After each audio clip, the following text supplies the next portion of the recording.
अस्सलाम वालेकुम। मेरा नाम सैमा बीबी। बीमार भी हाँ तो कमाने वाला भी कोई नहीं, मियाँ भी फौत हो गया है तो अल्लाह के बगैर तो कोई आसरा नहीं।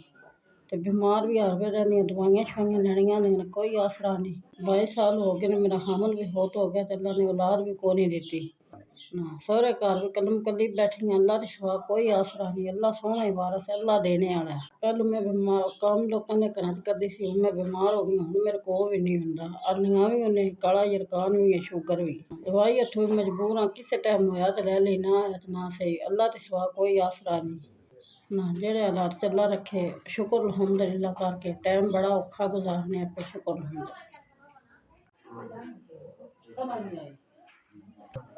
जी। बड़ी मेहरबानी भला जल्ला बच्चे जी जल्ला तंदुरुस्ती दे, अल्लाह जिंदगी दे जे, अल्लाह तुहानू कोई दुख ता ना दसे, अल्लाह बच्चा तुहाडे नू जिंदगी दे।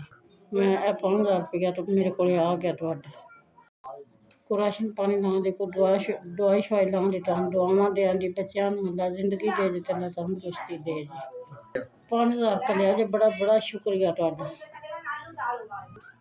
अल्लाह जिंदगी दे जे, अल्लाह तंदुरुस्ती दे जे, अल्लाह कोई दुख ता ना दे दसे, अल्लाह बच्चों नू जिंदगी दे जे।